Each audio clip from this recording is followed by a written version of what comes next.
कभी आपने सोचा है, कुछ लोग हर बार हारने के बाद भी आखिर जीत कैसे जाते हैं, जबकि कुछ लोग हर अवसर मिलने के बाद भी खाली हाथ रह जाते हैं?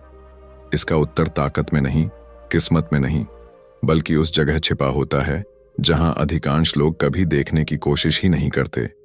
बहुत वर्षों पहले हिमालय की तलहटी में बसे एक छोटे से राज्य में एक युवक रहता था। उसका नाम आर्यन था। लोग उसे बहादुर कहते थे क्योंकि वह किसी से डरता नहीं था, लेकिन उसके भीतर एक ऐसी कमजोरी थी जिसे वह खुद भी नहीं समझता था। उसका दिल हर निर्णय पहले ले लेता था और उसका दिमाग हमेशा बाद में पहुंचता था। यही कारण था कि वह हर बार किसी न किसी जाल में फंस जाता था। कभी किसी की झूठी बातों पर भरोसा कर लेता, कभी किसी के आंसू देखकर अपना सब कुछ दे देता, कभी गुस्से में ऐसा निर्णय ले लेता जिसका पछतावा महीनों तक करता रहता। एक दिन उसने सुना कि जंगल के भीतर एक वृद्ध भिक्षु रहते हैं जिनके पास ऐसे 7 नियम हैं जिन्हें जिसने समझ लिया उसकी हार धीरे धीरे जीत में बदल गई। लोग कहते थे कि वे नियम किसी पुस्तक में नहीं मिलते, उन्हें केवल अनुभव से पाया जा सकता है। आर्यन ने तय किया कि वह उन नियमों को खोज कर रहेगा। कई दिनों की यात्रा के बाद वह एक शांत वन में पहुंचा। वहां न कोई मंदिर था, न कोई आश्रम, केवल एक पुराना बरगद का वृक्ष और उसके नीचे बैठे एक शांत वृद्ध। उनके चेहरे पर ऐसी मुस्कान थी जो बिना बोले भी बहुत कुछ कह रही थी। आर्यन ने उनके सामने सिर झुकाया और बोला, गुरुदेव, मुझे सफलता चाहिए, मुझे जीतना है। वृद्ध ने उसकी ओर देखा और बिना उत्तर दिए पास रखे मिट्टी के पात्र की ओर इशारा किया। पात्र पानी से भरा था। उन्होंने एक छोटा सा पत्थर उठाया और पानी में डाल दिया। लहरें उठीं, कुछ पल तक फैलती रहीं, फिर पानी पहले जैसा शांत हो गया। वृद्ध बोले, तुम्हारा मन इस पानी की तरह है। किसी का एक शब्द, एक अपमान, एक प्रशंसा, एक धोखा, एक लालच बस एक छोटा सा पत्थर बनकर इसमें गिरता है और तुम्हारे भीतर तूफान उठा देता है। जब तक तुम्हारा मन हर पत्थर पर प्रतिक्रिया देता रहेगा, तब तक तुम्हारा भाग्य दूसरे लोगों के हाथ में रहेगा। आर्यन ने पहली बार यह बात सुनी, लेकिन उसे पूरी तरह समझ नहीं आया। तभी दूर से एक व्यापारी वहां पहुंचा। उसने वृद्ध को प्रणाम किया और आर्यन की ओर देखकर मुस्कुराया। व्यापारी बोला, यह लड़का बहुत भोला लगता है। मैं इसे अपने साथ ले जाऊं तो 2 ही दिनों में इसे व्यापार सिखा दूंगा। आर्यन के भीतर उत्साह जाग गया। उसने सोचा शायद यही अवसर है, लेकिन वृद्ध शांत बैठे रहे। उन्होंने केवल इतना कहा, जो अवसर बहुत जल्दी बुलाए वह हमेशा अवसर नहीं होता। व्यापारी हंस पड़ा और बोला, डरपोक लोग हमेशा सोचते रह जाते हैं, सफल वही होता है जो तुरंत निर्णय ले। आर्यन का दिल तेजी से धड़कने लगा। उसे लगा, अगर अभी मना किया तो शायद जीवन का सबसे बड़ा अवसर खो देगा। वह उठने ही वाला था कि वृद्ध ने उससे पूछा, यदि अभी तुम्हें निर्णय लेना ही पड़े तो क्या तुम्हारा निर्णय डर से निकलेगा या समझ से?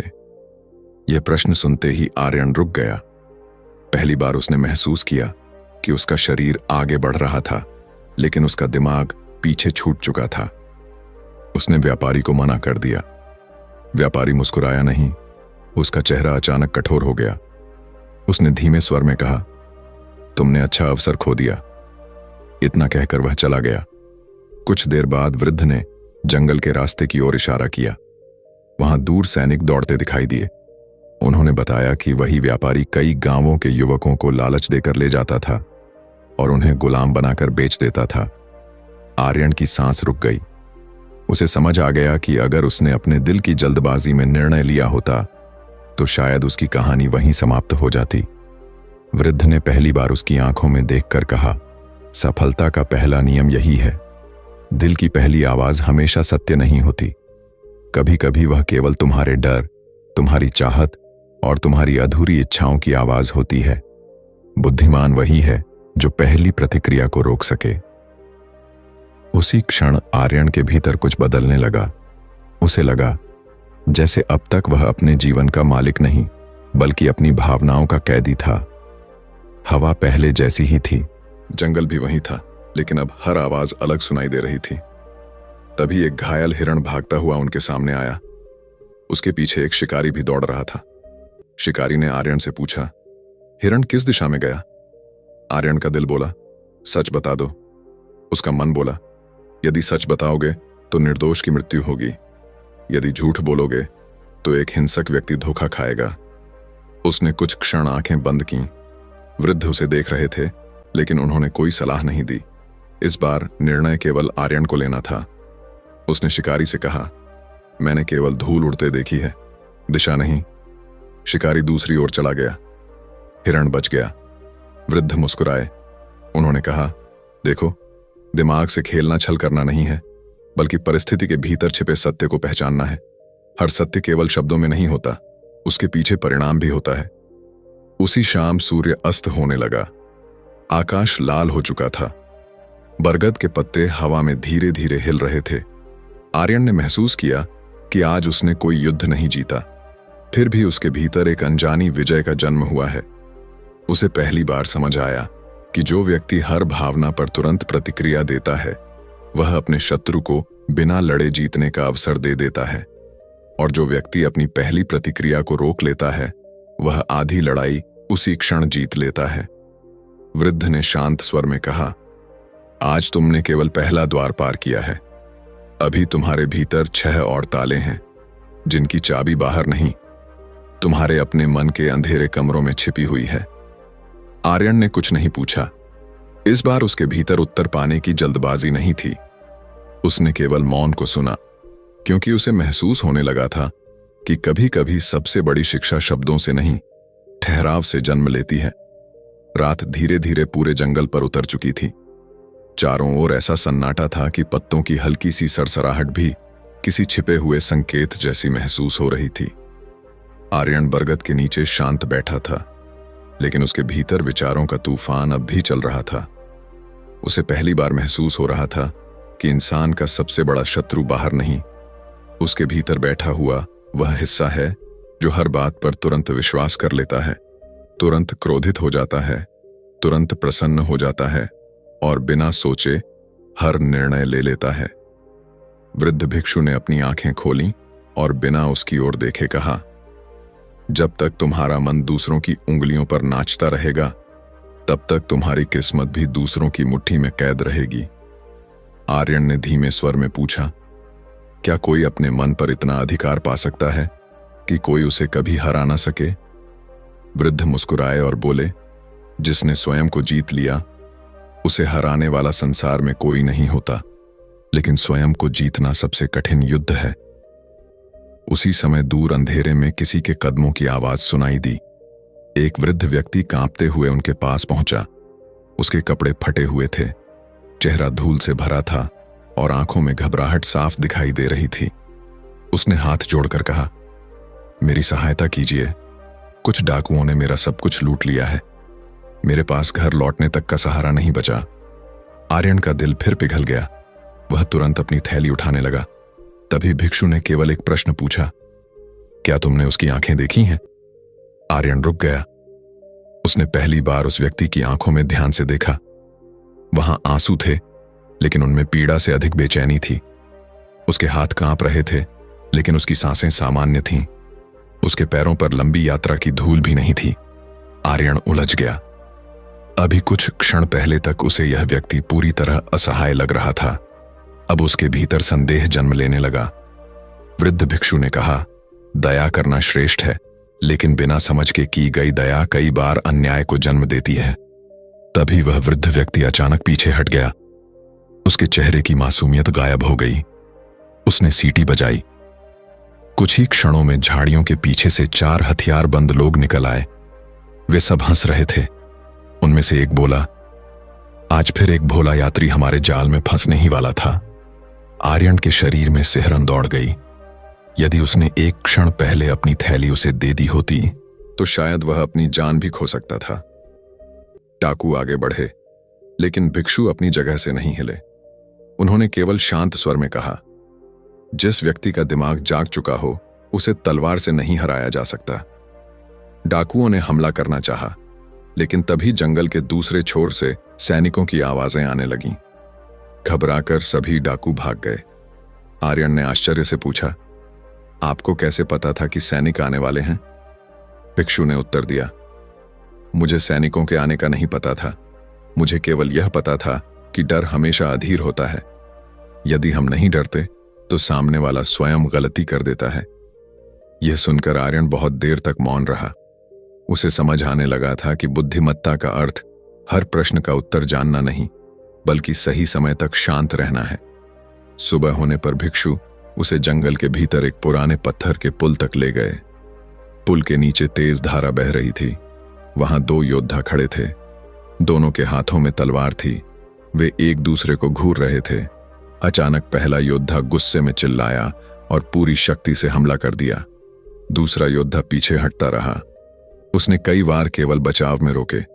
कुछ ही क्षणों बाद पहला योद्धा थकने लगा। उसका क्रोध उसकी ताकत खा चुका था।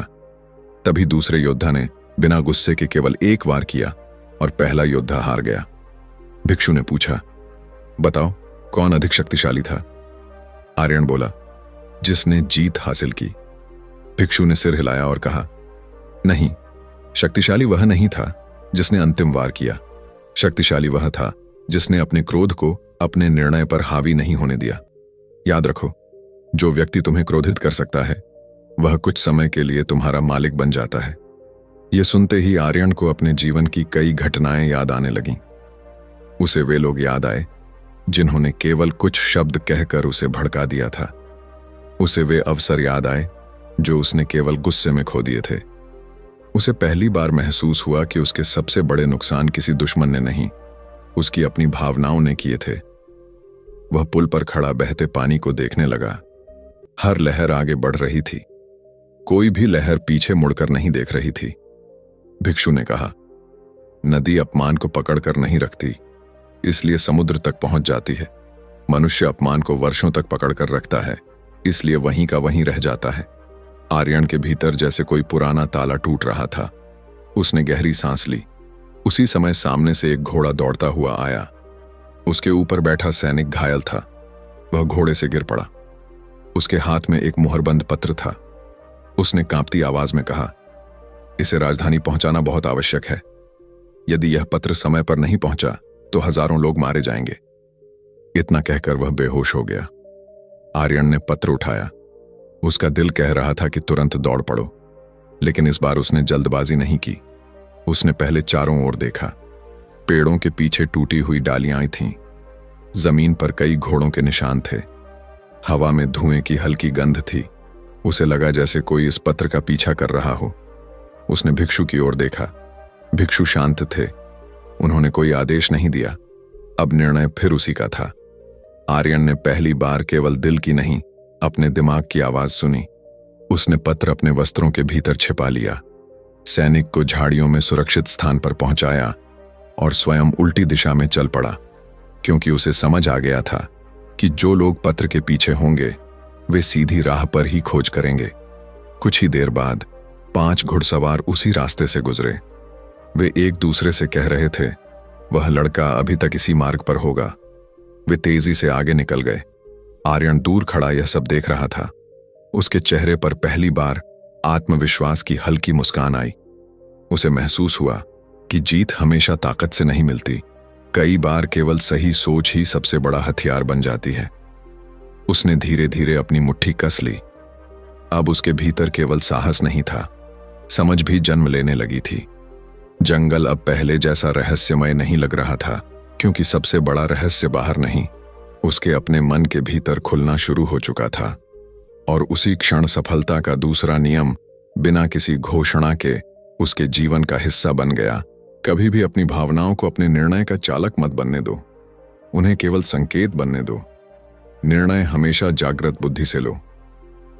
आर्यन ने पत्र को अपने वस्त्रों के भीतर और भी सुरक्षित कर लिया। उसके कदम अब पहले जैसे उतावले नहीं थे। वह हर पेड़, हर आवाज, हर पद चिन्ह को ध्यान से देख रहा था। उसे महसूस हो रहा था कि जंगल केवल पेड़ों से नहीं बना, बल्कि संकेतों से बना है।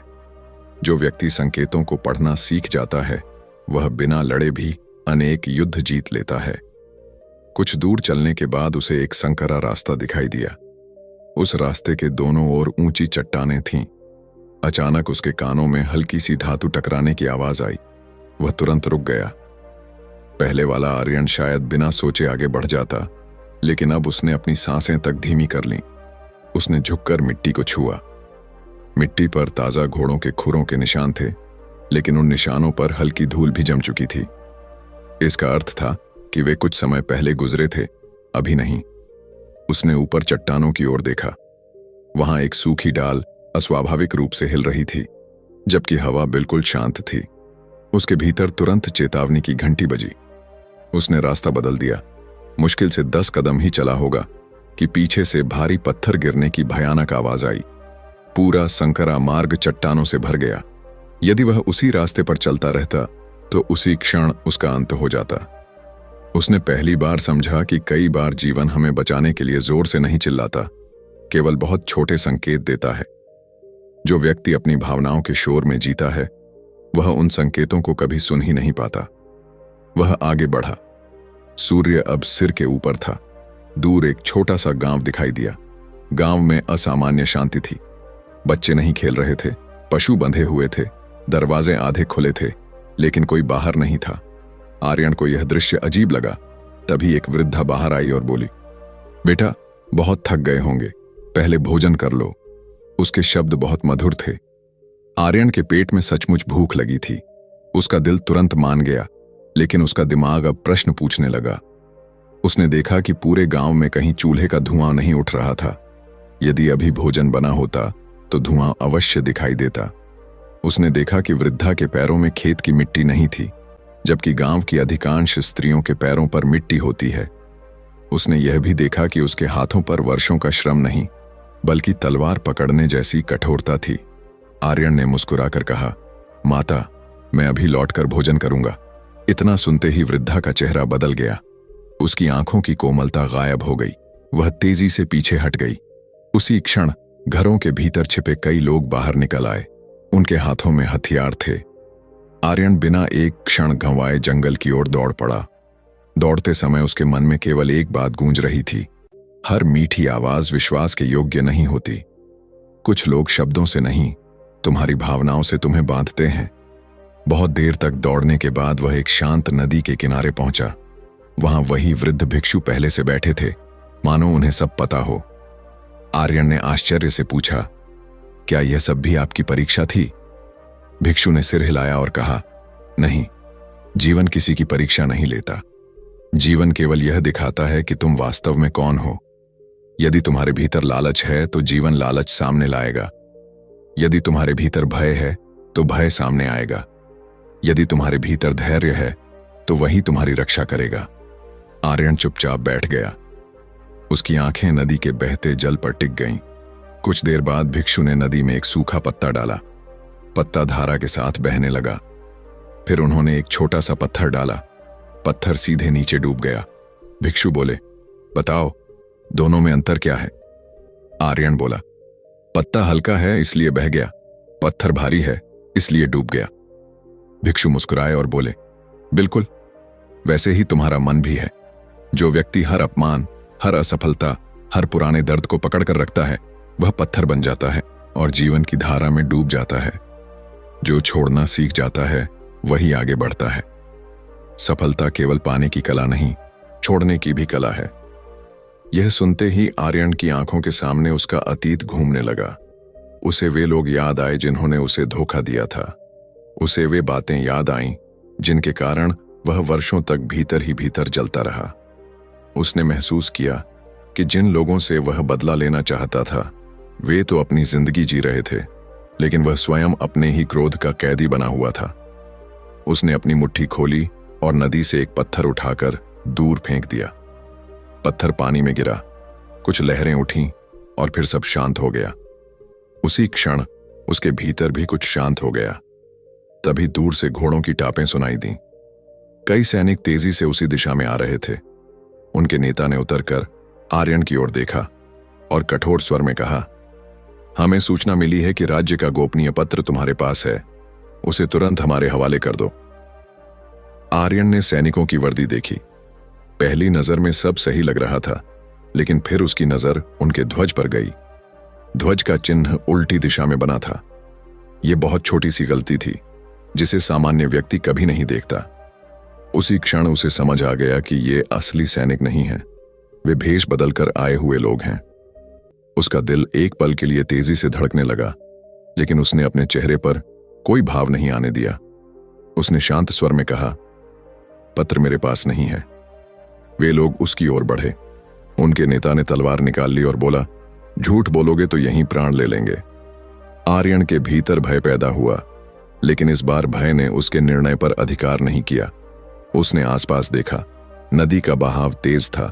किनारे पर सूखी घास फैली हुई थी। हवा की दिशा बदल रही थी। उसने धीरे से अपनी कमर से बंधी छोटी सी चकमक पत्थर निकाली और सूखी घास पर चिंगारी गिरा दी। कुछ ही क्षणों में धुआं उठने लगा। तेज हवा ने आग को फैलाना शुरू कर दिया। नकली सैनिक घबरा गए। उनका ध्यान एक पल के लिए भटक गया। उसी क्षण आर्यन दूसरी दिशा में छलांग लगाकर घने जंगल के भीतर गायब हो गया। पीछे केवल धुआं, आग और भ्रम रह गया। दौड़ते हुए उसके मन में एक ही विचार बार बार गूंज रहा था, जिसने अपने भय को नियंत्रित कर लिया, वह परिस्थिति को नियंत्रित करना भी सीख जाता है। अब उसके भीतर केवल साहस नहीं था, केवल बुद्धि भी नहीं थी, बल्कि दोनों का संतुलन जन्म ले चुका था। और शायद यही वह अदृश्य शक्ति थी जिसके कारण साधारण लोग भी असाधारण सफलताएं प्राप्त कर लेते हैं। घना जंगल अब और भी रहस्यमय होता जा रहा था। आग का धुआं धीरे धीरे पीछे छूट चुका था, लेकिन आर्यन जानता था कि जिन लोगों ने उसका पीछा शुरू किया है, वे इतनी आसानी से हार मानने वाले नहीं हैं। वह लगातार आगे बढ़ रहा था। उसके कदम तेज थे, लेकिन मन पूरी तरह शांत था। कुछ दूर चलने के बाद उसे एक प्राचीन पत्थर का द्वार दिखाई दिया। उस द्वार पर समय की मार साफ दिखाई दे रही थी। उस पर कुछ ऐसे चिन्ह बने थे जिन्हें वह पढ़ नहीं पा रहा था। जैसे ही उसने द्वार को छूने की कोशिश की, पीछे से वही शांत आवाज सुनाई दी। वृद्ध भिक्षु बोले, हर बंद दरवाजा खोलने के लिए शक्ति नहीं, समझ चाहिए। आर्यन ने हाथ पीछे खींच लिया। उसने पहली बार किसी वस्तु को छूने से पहले उसे ध्यान से देखना शुरू किया। उसने देखा कि द्वार के सामने की मिट्टी बिल्कुल साफ थी, जबकि आसपास सूखे पत्ते बिखरे हुए थे। इसका अर्थ था कि यहां कोई अक्सर आता है। उसने ऊपर देखा। पत्थरों के बीच एक बहुत पतली रस्सी छिपी हुई थी। यदि वह बिना सोचे द्वार को धक्का देता तो पूरा पत्थर उसके ऊपर गिर सकता था। उसने धीरे से एक लंबी लकड़ी उठाई और रस्सी को छुआ। अगले ही पल भयंकर गर्जना हुई। विशाल पत्थर नीचे गिर पड़े। धूल का बादल चारों ओर फैल गया। आर्यन कुछ क्षण तक वहीं खड़ा रहा। उसकी सांसें तेज थीं, लेकिन चेहरे पर घबराहट नहीं थी। उसे समझ आ चुका था कि जीवन में सबसे बड़े जाल वही होते हैं जो सबसे आसान दिखाई देते हैं। भिक्षु मुस्कुराए और बोले, सफलता का तीसरा नियम याद रखो, जो चीज बहुत आसान दिखाई दे उसके पीछे छिपे मूल्य को अवश्य खोजो। संसार मुफ्त में केवल भ्रम देता है। सच्ची उपलब्धि हमेशा धैर्य मांगती है। दोनों आगे बढ़े। थोड़ी देर बाद वे एक पहाड़ी की चोटी पर पहुंचे। वहां से पूरा जंगल दिखाई देता था। दूर दूर तक फैली हरियाली के बीच एक राजमार्ग साफ दिखाई दे रहा था। उसी मार्ग पर सैकड़ों व्यापारी, सैनिक और यात्री आ जा रहे थे। भिक्षु ने पूछा, तुम्हें सबसे अधिक कौन सफल दिखाई देता है? आर्यन ने कहा, जिसके पास सबसे अधिक धन है। भिक्षु ने सिर हिलाया। उसी समय नीचे मार्ग पर एक अमीर व्यापारी अपने सेवकों पर चिल्लाने लगा। उसका चेहरा क्रोध से लाल था। थोड़ी दूर एक साधारण किसान बैठा अपने परिवार के साथ सूखी रोटी खा रहा था, लेकिन उसके चेहरे पर गहरी शांति थी। भिक्षु ने कहा, धन सफलता का प्रमाण नहीं है। यदि धन के साथ मन अशांत हो जाए तो वह संपत्ति नहीं, बोझ बन जाता है। असली सफलता वह है जहां निर्णय तुम्हारे हों, भावनाएं तुम्हारी दास हों और परिस्थितियां तुम्हें दिशा न दें, बल्कि तुम परिस्थितियों को दिशा दो। आर्यन बहुत देर तक उस दृश्य को देखता रहा। तभी अचानक नीचे से शोर सुनाई दिया। कुछ घुड़सवार उसी व्यापारी पर टूट पड़े। उसके सेवक डरकर भाग गए। जिसने अभी कुछ क्षण पहले अपने लोगों को अपमानित किया था, उसके साथ कोई खड़ा नहीं हुआ। किसान ने अपनी छोटी सी गठरी उठाई और अपने परिवार को लेकर सुरक्षित स्थान की ओर बढ़ गया। उसने किसी से लड़ाई नहीं की, लेकिन उसने अपनी सबसे मूल्यवान चीज बचा ली। आर्यन को पहली बार समझ आया कि शक्ति का अर्थ हमेशा आक्रमण नहीं होता। कई बार सही समय पर पीछे हट जाना भी सबसे बड़ी जीत होती है। शाम होने लगी। दोनों एक गुफा के सामने पहुंचे। गुफा के भीतर पूर्ण अंधकार था। भिक्षु बिना कुछ बोले भीतर चले गए। आर्यन भी उनके पीछे गया। कुछ कदम चलते ही उसे लगा जैसे कोई उसकी ओर देख रहा हो। चारों ओर केवल अंधेरा था। अचानक उसे अपने ही कदमों की आवाज कई दिशाओं से सुनाई देने लगी। उसका दिल तेज धड़कने लगा। उसे लगा जैसे गुफा में कई लोग मौजूद हैं। उसने घबराकर पीछे मुड़ना चाहा, लेकिन भिक्षु की आवाज आई, मत भागो। डर हमेशा अंधेरे में पैदा नहीं होता, अज्ञान में पैदा होता है। आर्यन ने अपनी सांसों पर ध्यान दिया। धीरे धीरे उसका भय कम होने लगा। उसने हाथ आगे बढ़ाया। सामने केवल पत्थर की दीवार थी। जो आवाजें उसे लोगों की लग रही थीं, वे उसकी अपनी प्रतिध्वनि थीं। वह मुस्कुरा दिया। उसके भीतर एक और भ्रम टूट चुका था। भिक्षु बोले, अधिकांश लोग अपने ही मन की प्रतिध्वनियों से डरते रहते हैं। वे वास्तविकता से नहीं, कल्पना से हार जाते हैं। बाहर निकलते ही आकाश में बादल छा चुके थे। बिजली चमकी। तेज वर्षा शुरू हो गई। दोनों एक पुराने वृक्ष के नीचे खड़े हो गए। तभी एक युवक दौड़ता हुआ आया। वह घबराया हुआ था। उसने कहा, मेरी सहायता कीजिए। मेरे भाई को कुछ लोग पकड़कर ले गए हैं। यदि अभी नहीं चले तो बहुत देर हो जाएगी। आर्यन का हृदय फिर दया से भर उठा, लेकिन अब वह पहले जैसा नहीं था। उसने युवक से कुछ प्रश्न पूछे। तुम्हारा गांव किस दिशा में है? तुम्हारे भाई का नाम क्या है? कितने लोग थे? युवक हर प्रश्न का अलग अलग उत्तर देने लगा। उसकी बातें आपस में मेल नहीं खा रही थीं। आर्यन ने शांत स्वर में कहा, तुम सच नहीं बोल रहे। युवक का चेहरा बदल गया। उसने एक पल के लिए चारों ओर देखा और फिर जंगल में गायब हो गया। भिक्षु ने संतोष से उसकी ओर देखा। उन्होंने कहा, जिसने प्रश्न पूछना सीख लिया वह आधे छल से बच जाता है। लोग झूठ इसलिए नहीं बोलते कि वे बहुत चतुर होते हैं। वे इसलिए पकड़े जाते हैं क्योंकि झूठ को याद रखना पड़ता है और सत्य स्वयं याद रहता है। यह सुनते ही आर्यन के मन में एक नया विचार जन्मा। उसे समझ आने लगा कि सफलता केवल मेहनत से नहीं मिलती, सही प्रश्न पूछने से भी मिलती है। उसी क्षण दूर पहाड़ों के बीच एक विशाल दुर्ग दिखाई दिया। उसकी सबसे ऊंची मीनार पर एक अग्नि जल रही थी। भिक्षु की आंखें पहली बार गंभीर हो गईं। उन्होंने बिना कुछ कहे उसी दिशा में चलना शुरू कर दिया। आर्यन भी उनके पीछे बढ़ गया। उसे अभी यह नहीं पता था कि उस दुर्ग के भीतर उसका सबसे कठिन सामना किसी तलवारबाज से नहीं, बल्कि उस व्यक्ति से होने वाला है जो उसके मन की हर कमजोरी को उससे भी बेहतर जानता था। आर्यन और वृद्ध भिक्षु बिना एक शब्द बोले उस विशाल दुर्ग की ओर बढ़ते रहे। रात फिर से उतर चुकी थी। बादलों के बीच छिपा चांद कभी दिखाई देता, कभी अंधेरे में खो जाता। जैसे जैसे वे दुर्ग के निकट पहुंच रहे थे, हवा का स्वभाव बदलता जा रहा था। उसमें एक अजीब सी ठंडक थी, मानो पत्थरों ने वर्षों से अनगिनत रहस्यों को अपने भीतर कैद कर रखा हो। दुर्ग का मुख्य द्वार खुला हुआ था, लेकिन उसके सामने कोई प्रहरी नहीं था। यही बात सबसे अधिक असामान्य थी। आर्यन ने धीरे से कहा, गुरुदेव, यदि यह स्थान इतना महत्वपूर्ण है तो यहां पहरा क्यों नहीं है? भिक्षु ने शांत स्वर में उत्तर दिया, सबसे खतरनाक स्थान वह नहीं होता जहां पहरेदार खड़े हों। सबसे खतरनाक स्थान वह होता है जहां तुम्हें सुरक्षा का भ्रम दिया जाए। आर्यन ने एक गहरी सांस ली और भीतर प्रवेश कर गया। अंदर सन्नाटा था। लंबे गलियारों में केवल उनके कदमों की आवाज गूंज रही थी। दीवारों पर जलती हुई मशालें थीं, लेकिन ऐसा लग रहा था जैसे उन्हें अभी अभी जलाया गया हो। अचानक सामने एक विशाल कक्ष दिखाई दिया। उसके बीचों बीच एक सुनहरा सिंहासन रखा था।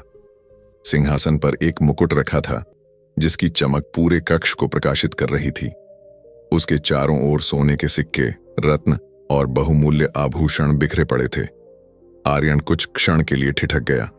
उसका मन बोला, शायद यही उस यात्रा का पुरस्कार है। लेकिन उसी क्षण उसे भिक्षु की पहली शिक्षा याद आई, जो चीज बिना परिश्रम के तुम्हें बुलाए वह अक्सर जाल होती है। उसने चारों ओर ध्यान से देखा। पूरे कक्ष में धूल जमी हुई थी, लेकिन सिंहासन तक जाने वाले रास्ते पर धूल बिल्कुल नहीं थी। इसका अर्थ स्पष्ट था, कोई न कोई बार बार इस मार्ग का उपयोग करता है। उसने ऊपर देखा। छत के बीचों बीच बहुत बारीक लोहे की नलियां छिपी हुई थीं। उसने अनुमान लगाया कि यदि कोई सीधे सिंहासन तक पहुंचेगा तो कोई छिपा हुआ तंत्र सक्रिय हो जाएगा। उसने पास पड़ा एक पत्थर उठाया और सिंहासन की ओर फेंक दिया। अगले ही पल पूरा कक्ष गूंज उठा। चारों ओर से लोहे के नुकीले भाले बिजली की गति से बाहर निकले। कुछ ही क्षणों में सिंहासन के आसपास की पूरी जगह भालों से भर गई।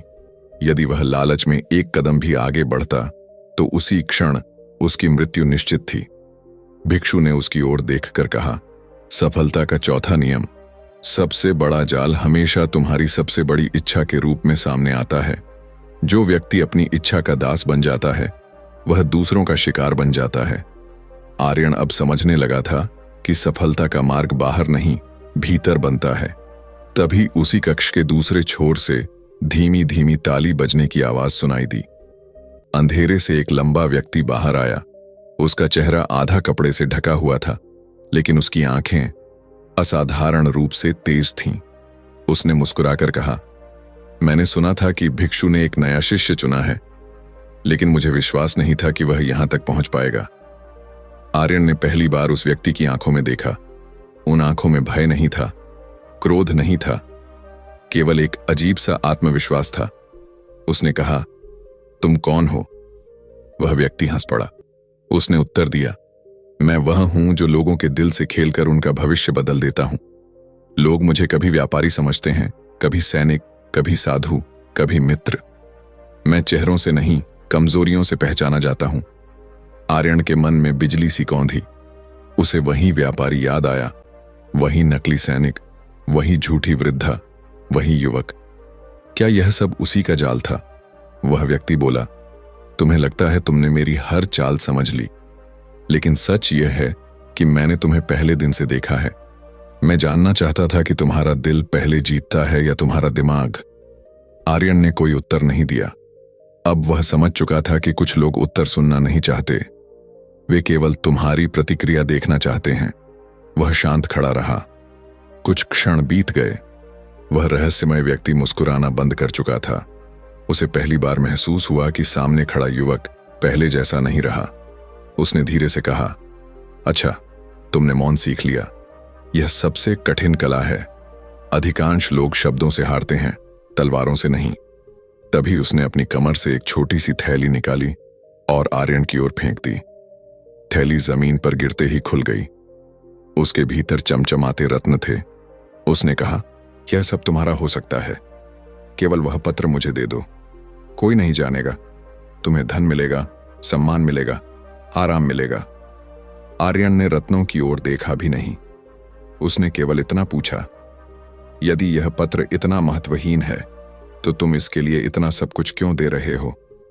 यह प्रश्न सुनते ही उस व्यक्ति की आंखों का आत्मविश्वास एक पल के लिए डगमगा गया। भिक्षु मुस्कुराए। उन्होंने धीमे स्वर में कहा, जिसने सही प्रश्न पूछना सीख लिया उसे धोखा देना कठिन हो जाता है। रहस्यमय व्यक्ति ने देखा कि लालच काम नहीं आया। उसने तुरंत अपना तरीका बदल दिया। उसने गंभीर स्वर में कहा, यदि तुमने पत्र नहीं दिया तो तुम्हारे गुरु जीवित नहीं बचेंगे। इतना कहते ही चारों ओर से हथियार बंद लोग बाहर निकल आए। उन्होंने भिक्षु को घेर लिया। आर्यन का दिल तेजी से धड़कने लगा। यही वह क्षण था जहां पहले वाला आर्यन बिना सोचे आत्मसमर्पण कर देता, लेकिन अब उसने अपनी सांसों को नियंत्रित किया। उसने देखा कि सभी हथियार बंद लोगों की नजरें केवल भिक्षु पर थीं। किसी ने उसके हाथों पर ध्यान नहीं दिया था। उसने धीरे धीरे अपनी मुट्ठी बंद की। उसकी उंगलियों के बीच अभी भी वही छोटा सा चकमक पत्थर था जिसे उसने पहले सुरक्षित रख लिया था। उसने कक्ष की दीवारों पर लगी मशालों की दिशा देखी। ऊपर लकड़ी की पुरानी बलियाओं थीं। हवा एक ही दिशा में बह रही थी। उसके मन में एक योजना जन्म लेने लगी। उसने पहली बार महसूस किया कि जब मन भय से मुक्त होता है तभी बुद्धि सबसे स्पष्ट दिखाई देती है। उस रहस्यमय व्यक्ति को अभी तक विश्वास था कि उसने आर्यन को घेर लिया है, लेकिन उसे यह पता नहीं था कि जिस युवक को वह भावनाओं से नियंत्रित करना चाहता था वह अब अपने मन का स्वामी बन चुका था। आर्यन ने अपनी सांसों की गति बिल्कुल धीमी कर दी। उसके सामने खड़े सभी लोग यह समझ रहे थे कि वह भयभीत है, जबकि उसके भीतर पहली बार भय नहीं, केवल निरीक्षण चल रहा था। उसने देखा कि कक्ष की छत बहुत पुरानी थी, लकड़ी की भारी बलियों पर वर्षों की धूल जमा थी।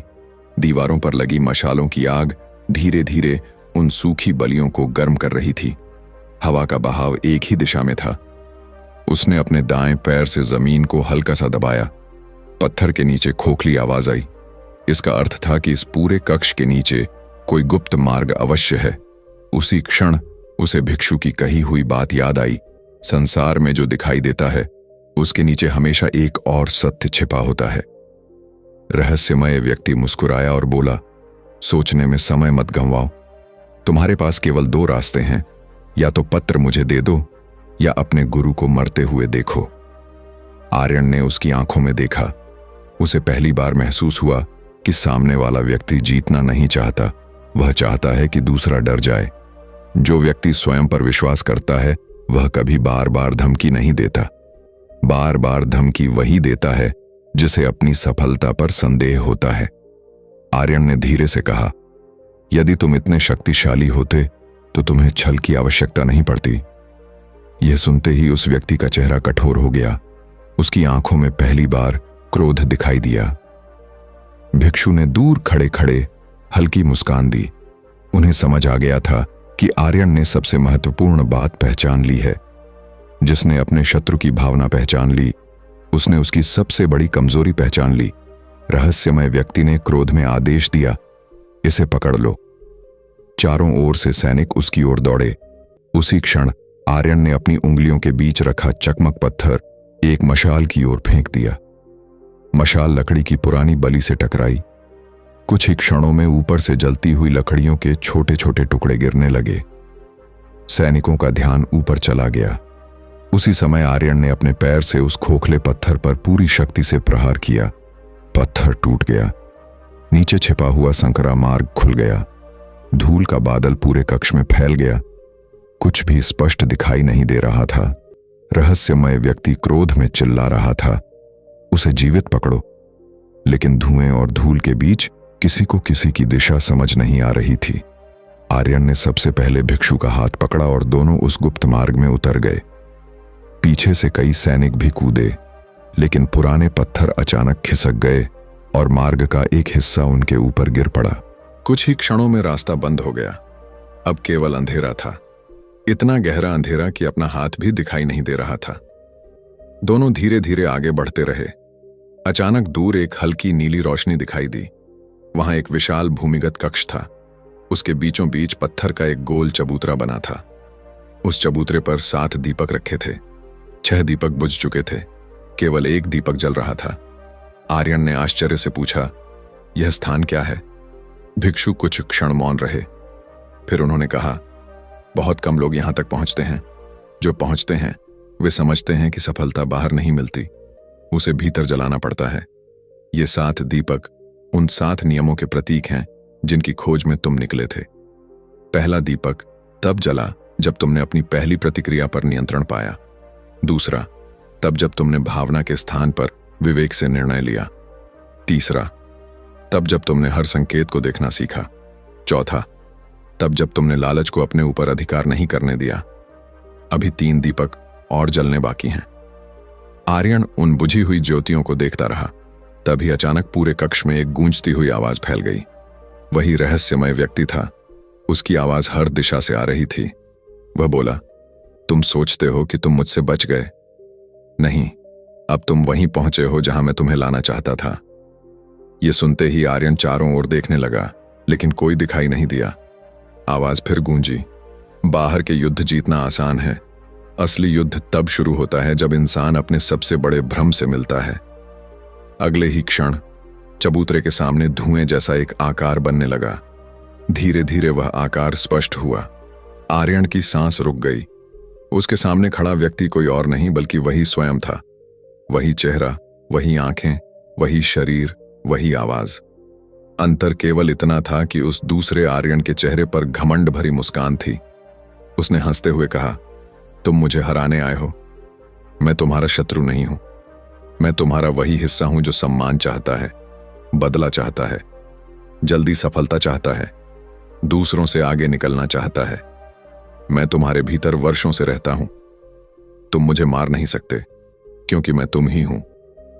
यह सुनते ही आर्यन के भीतर अजीब सी बेचैनी उठी। उसे लगा जैसे उसकी पुरानी इच्छाएं, पुराना क्रोध, पुरानी असफलताएं, पुराना अहंकार सब एक साथ उसके सामने जीवित खड़े हो गए हों। भिक्षु ने कोई सहायता नहीं की, वे केवल शांत खड़े रहे, क्योंकि यह वह युद्ध था जिसमें कोई गुरु किसी शिष्य की सहायता नहीं कर सकता।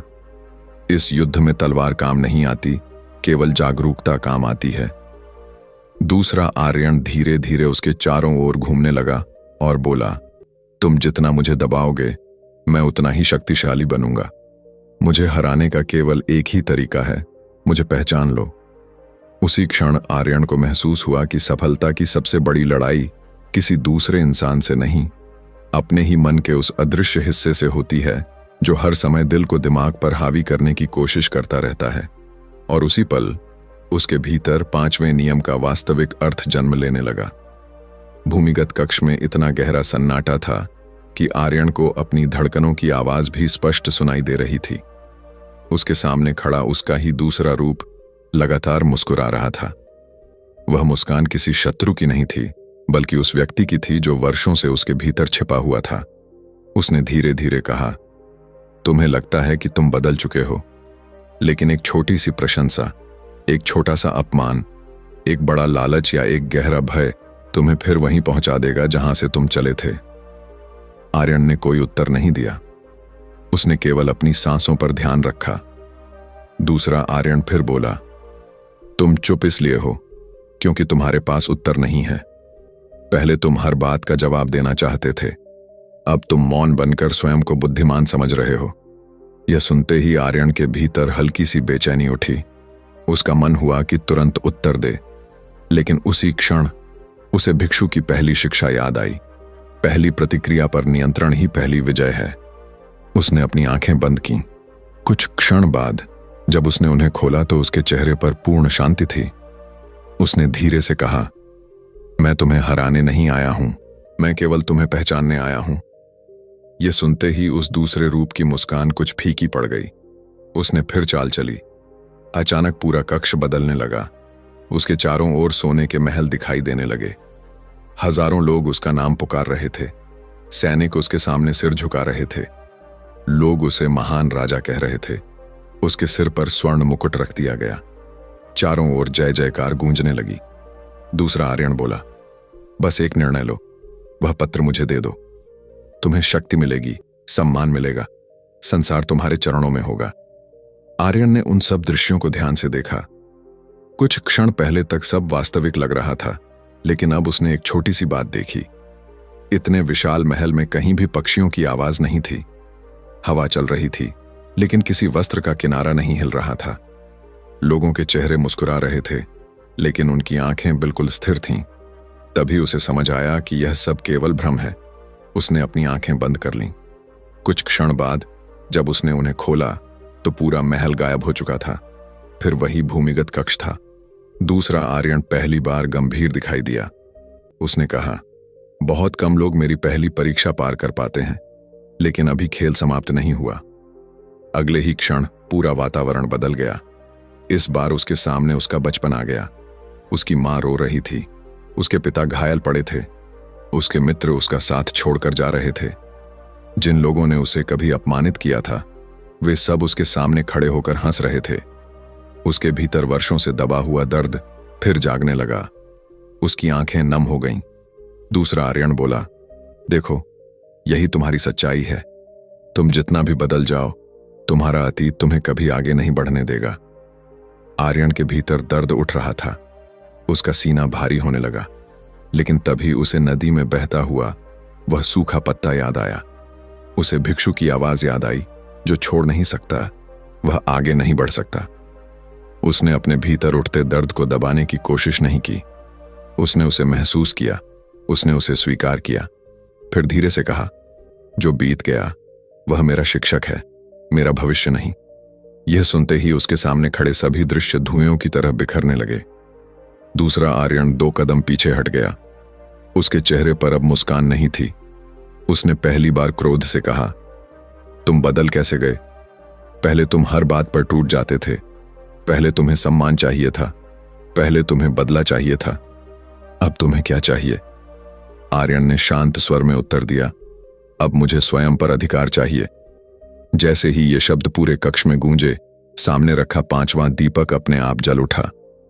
उसकी लौ पहले छोटे आकार में थी, फिर धीरे धीरे तेज होती चली गई। पूरा भूमिगत कक्ष सुनहरी रोशनी से भर गया। भिक्षु ने पहली बार आगे बढ़कर उस दीपक की ओर देखा और बोले, सफलता का 5वां नियम, जो व्यक्ति स्वयं पर विजय पा लेता है उसे संसार की विजय आकर्षित नहीं करती, वह स्वयं उसके पास आती है। उसी समय पूरी धरती कांपने लगी, दीवारों से धूल गिरने लगी, ऊपर कहीं भारी पत्थर खिसकने की आवाज आई।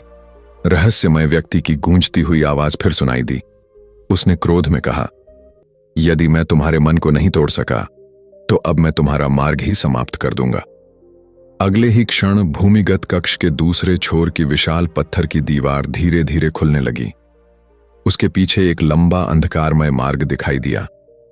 उस मार्ग के अंत में हल्की सी नीली रोशनी चमक रही थी, लेकिन उस रास्ते से ऐसी ठंडी हवा आ रही थी कि शरीर तक कांप जाए। भिक्षु ने बिना कुछ कहे उसी मार्ग की ओर कदम बढ़ा दिए। आर्यन भी उनके पीछे चल पड़ा। कुछ दूर जाने के बाद उसे महसूस हुआ कि इस मार्ग में कोई आवाज नहीं गूंज रही। उसके कदमों की प्रतिध्वनि तक गायब हो चुकी थी, मानो यह स्थान संसार का नहीं, मन का सबसे गहरा कोना हो। अचानक मार्ग समाप्त हुआ और उनके सामने एक विशाल गोलाकार कक्ष खुल गया। उसके बीचों बीच काले पत्थर का बना एक ऊंचा आसन था।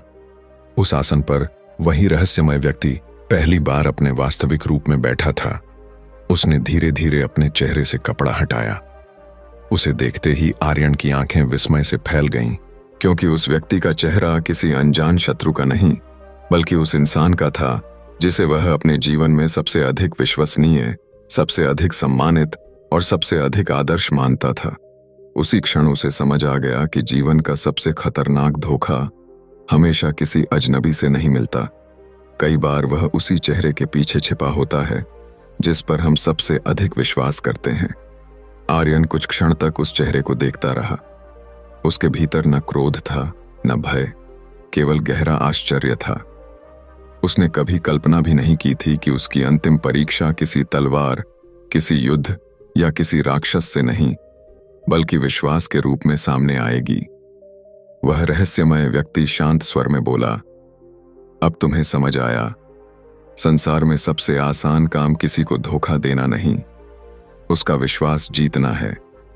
लोग झूठ पर नहीं, अपने विश्वास पर हारते हैं। इसलिए जो व्यक्ति केवल दिल से निर्णय लेता है, वह अक्सर उसी से चोट खाता है जिस पर वह सबसे अधिक भरोसा करता है। आर्यन ने उसकी बात ध्यान से सुनी, लेकिन इस बार उसके चेहरे पर कोई प्रतिक्रिया नहीं आई। उसने धीरे से कहा, तुम सही कहते हो, विश्वास अंधा नहीं होना चाहिए, लेकिन संदेह भी जीवन नहीं बन सकता। बुद्धि का अर्थ हर किसी पर शक करना नहीं, बल्कि हर परिस्थिति को जागरूक होकर देखना है। यह सुनते ही रहस्यमय व्यक्ति पहली बार मौन हो गया। उसने वर्षों तक अनगिनत लोगों को उनकी भावनाओं से हराया था, लेकिन पहली बार उसके सामने ऐसा व्यक्ति खड़ा था जिसने अपनी भावनाओं को दबाया नहीं था, बल्कि उन्हें समझ लिया था। उसने अंतिम प्रयास किया। उसने कहा, यदि तुम यह पत्र मुझे दे दो तो मैं तुम्हें इस राज्य का राजा बना दूंगा। यदि तुम चाहो तो लोग तुम्हें भगवान मानेंगे, तुम्हारा नाम सदियों तक लिया जाएगा। आर्यन मुस्कुराया। उसने अपनी मुट्ठी खोली। पत्र अभी भी उसके पास सुरक्षित था। उसने उसे देखा और फिर रहस्यमय व्यक्ति की ओर देखकर कहा, जो व्यक्ति स्वयं को जीत चुका हो उसे किसी सिंहासन की आवश्यकता नहीं होती। जो सम्मान पद से मिले वह पद के साथ चला जाता है, ये तय कैद है। जो सम्मान चरित्र से मिले उसे समय भी नहीं छीन सकता। यह सुनते ही पूरे कक्ष में गहरा मौन छा गया। तभी वृद्ध भिक्षु आगे बढ़े। उन्होंने पहली बार उस रहस्यमय व्यक्ति की ओर देखा और कहा, तुम्हारा कार्य समाप्त हो गया। वर्षों से तुम लोगों की कमजोरियों की परीक्षा लेते रहे, लेकिन आज इस युवक ने स्वयं को पहचाना, क्योंकि जिसने स्वयं को जीत लिया उसके लिए संसार की कोई भी चुनौती बड़ी नहीं रहती। आर्यन ने धीरे से वह गोपनीय पत्र भिक्षु को सौंप दिया। भिक्षु मुस्कुराए और बोले, अब इसकी आवश्यकता नहीं रही। आर्यन ने आश्चर्य से पूछा, क्यों? भिक्षु ने पत्र खोला। उसके भीतर कोई राजकीय आदेश नहीं था, केवल एक पंक्ति लिखी थी, जो स्वयं पर शासन नहीं कर सकता वह किसी भी राज्य पर शासन करने योग्य नहीं। आर्यन कुछ क्षण तक उस पंक्ति को देखता रहा। उसकी आंखों में न आंसू थे न हंसी, केवल गहरी शांति थी। उसे समझ आ गया कि पूरी यात्रा उस पत्र की रक्षा के लिए नहीं, उसके मन को जगाने के लिए थी। बाहर सुबह हो चुकी थी। सूर्य की पहली किरणें पर्वतों पर पड़ रही थीं। पक्षियों का मधुर स्वर पूरे वन में गूंज रहा था। आर्यन उसी जंगल से वापस लौट रहा था, लेकिन अब वह वही व्यक्ति नहीं था जो कुछ दिन पहले यहां आया था। उसके पास न कोई खजाना था, न कोई मुकुट, न कोई सेना। फिर भी वह पहले से कहीं अधिक समृद्ध था, क्योंकि अब उसका दिल उसके दिमाग का शत्रु नहीं, साथी बन चुका था।